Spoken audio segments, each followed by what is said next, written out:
You met with the residents of Monaco yesterday and you promised them full compensation. Have you been able to analyze or assess the damages and reach out to them to compensate? Well, yes, we have started, and we have even started to give some compensation because, as you know, a lot of the people had to go back to livelihood. They don't have any capital to get back to livelihood, so yes, we have. So do you know how many persons and how much money would be allocated to this process? It's an ongoing exercise. At the end of it, definitely you'll know because it has to come from state resources. And a lot has happened yesterday, and emotions were extremely high, of course. And we saw today that the man who threatened to kill you was actually arrested. Do you want to comment on that? I don't want to comment on that. The institutions have to work. What I want to say, this morning I was contemplating doing something very strange. I was contemplating going to sit in a burial ground and to do a live from there and to remind everybody that at the end of the day, that's our final destination. That is our final destination. If you want to fight, you want to break up, you can have everything. That's our final destination. My job is a very complex job. But at the end of it, is what I want and what I'm going to sacrifice everything for. I've asked every member of the government, and that is a Guyana that is unified, a Guyana that delivers prosperity for all its citizens, a Guyana in which we respect each other, a Guyana in which we can have fierce debates, fierce conversation, but grounded in respect. You can't build a society without laws. And I'm hoping for the day to come as we build institutions, that people respect the institutions, people await the outcome of the institutions.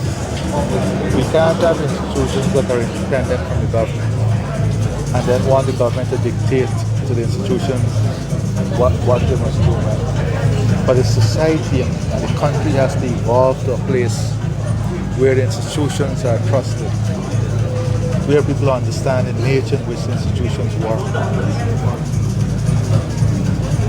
And I'm specifically, we want justice for everybody. It's to back us. The process is at the police complaint authority. They need time. They said they'll finish the report early in the year. We all have a responsibility. What this taught us once more is whether you're in the media, whether you're in government, you're in the opposition, we have a responsibility. All of us can decide tonight if we want this country to unify, if we want this country to come together, and if we want to achieve the one goal. For me, I've made a decision. I have made a decision that every single thing that I have, every single ounce of energy is directed towards this. At the end of the day, it's a democratic society. I want people to understand. I want to work with people. I will come to every community. I will come to every door. I want to work with people. I was in South. Immediately there are things that has to be done. Right away, I've asked the Minister of Finance immediately to do work on a supplementary provision. I will go in Buxton, I will go in Kanji, I will go in the Rupununi, wherever it takes. Because I want to work with every single Guyanese, every single group. Every single group. You look at Rwanda. I just came back from Rwanda. And what President Paul Kagame did, they went through genocide. More than 1 million people died. Kigali was flattened and they built it back in 20 years. It can compare to anything you know. We talk about Dubai, all these places. Go and see what they did. They did it with the heart and soul of the people. They did it with the heart and the soul of the people. And this is what Guyanese must understand. If we don't develop the heart and soul to be the best we can be. I am not telling you. When you see me first, what do you see? You see Indo-Guyanese or Afro-Guyanese? Unless we can reach to the stage when we see each other, the first thing we see is a Guyanese brother or a Guyanese sister. We will not be. And I'm not saying be the best Afro-Guyanese you can be. Be the best Indo-Guyanese you can be. Be the best Amerindian Guyanese you can be. But be Guyanese too. Be Guyanese too. Mr. President, what explanation the police gave you about the apparent late response in preventing the protesters from reaching the Morocco market, which emerged as a flashpoint? Dennis, the police were on the ground. And I'm not making excuse for the police. The police work based on intelligence they have. They work based on information they have. The police design their approach to any situation based on intelligence and based on the information they have. Let us think for a moment if the police was in advance of the crowd and action was taken in a different direction. What might have been the outcome? Some actors might use it against the police. And I went against every advice on the ground, you know. When I went on the ground yesterday, because I understand the anger, I understand the sentiments in the ground. And as the leader of this country, whether they had to take the anger out somewhere, I was willing to be that person. I was willing to be, put it for a better term, an object on the ground, because I didn't know what would have been the reaction. But that is what leadership is. I could have taken all the advice and go at a later stage. Whether the police give an explanation, the immediate task was to secure the corridor and return things to normalcy. That is an ongoing task, but I'm sure there will be a report, a total report on this. Some of the persons in the Morocco are saying that all of this could have been prevented. The robbery, the looting, if the protesters had been prevented from reaching so far. Jabral, all of this could have been prevented if you didn't have instigation, if you didn't have people edging people on, if you had decency in the protest. Protest is good in any democratic society, but it must be lawful and decent. So all of this could have been prevented if you didn't have the instigators. You think it is right for someone who has public responsibility to be carrying a life and a man comes up to him after making a remark and say, we're going to kill the president, and he doesn't denounce it. He doesn't immediately say, we don't subscribe to this. He doesn't do any of that. If collectively we're not willing to call people like those out, it's okay. It's okay. But let's not hide from it. So if people had acted decently, if people were not instigated, if the message of hate is erased, and you know what? A lot of these people preaching the message of hate are not doing it from these borders. They sit comfortable somewhere else and they do it. And if together I see here many young people, almost all young people except you. So you're young at heart. This country belongs to all of you.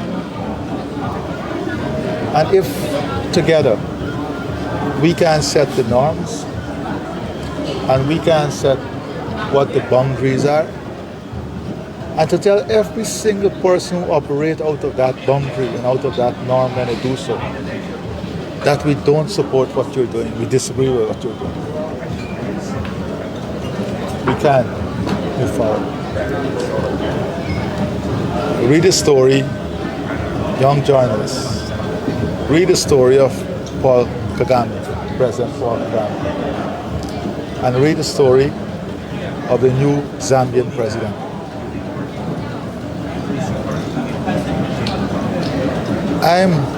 I still consider myself very young, but I am at a stage now as a leader of this country where I believe that the only way we'll enjoy the success, and great success will come. Great success will come. Trust what I'm telling you, great success will come. But if we don't fix the fundamentals, if we don't fix this, then who wants to live in such an environment? You can give me everything. If I'm not happy in the environment, what would I do? And this was a very important question. Some residents on the East Coast posed to me, how many times must we go over the same thing? But we can only stop that if together we decide we want to stop it. In the cleanup exercise that we started, I'm very happy. Not that garbage stopped, but this second phase we went to saw less garbage. And I'm seeing, and you have to acknowledge too, I'm seeing Guyanese making a better effort. But just like that, we have to make an effort in bringing this country together. All of us. And we have to do so first from setting our own conscience right. We have to set something inside of all of us right. Tonight, as I have the attention of all the media, I want all of us to do one thing tonight before we sleep, as a country. Let us ask ourselves, what is it we want of this country? And what is it we want of ourselves to achieve that? Let's put aside the politics for a moment. The politics will take care of itself. In 5 years, you go to the elections. You vote to your conscience. You vote to... That is how democratic society works. When the elections are over, the government must work with all the people. And that is why I'm trying. You see this, I'm going to every single community. I've asked the ministers to go to every single community because we want all the people to engage on this project Guyana, building the one Guyana. But we have to fix this. Some people say it's a soft issue. This is not a soft issue. This is a very hard issue. It disrupts commerce, it disrupts business. You had children who had to write exams yesterday. You had people, one man had 35,000 chicks. I'm told most of the chicks died. Is this what we want? Is this the type of country we want to carry on with? Or are we going to come to a realization now? Come to some sense of understanding now that the future we want to build requires something different. It requires something different. Let us be that difference. Let us be that difference. Let us start together here. Let us see ourselves as this new breed of media, young media, and maybe I should work on a project with all the young media people. Let us see ourselves as an important part of that change agenda. I am not telling you that I want you to go out there and shout on a hill, vote Air Finale or vote PPP. No, I don't want you to think politics. I don't want you to think politics. I want you to think about this country, this future that we want to build. I want you to think about this one Guyana. Let us come together. Let us start a new movement. Let us start a revolutionary movement that points to this one positive direction. We can do this. We have it in us to do it. That's all I want to say. Thank you, sir.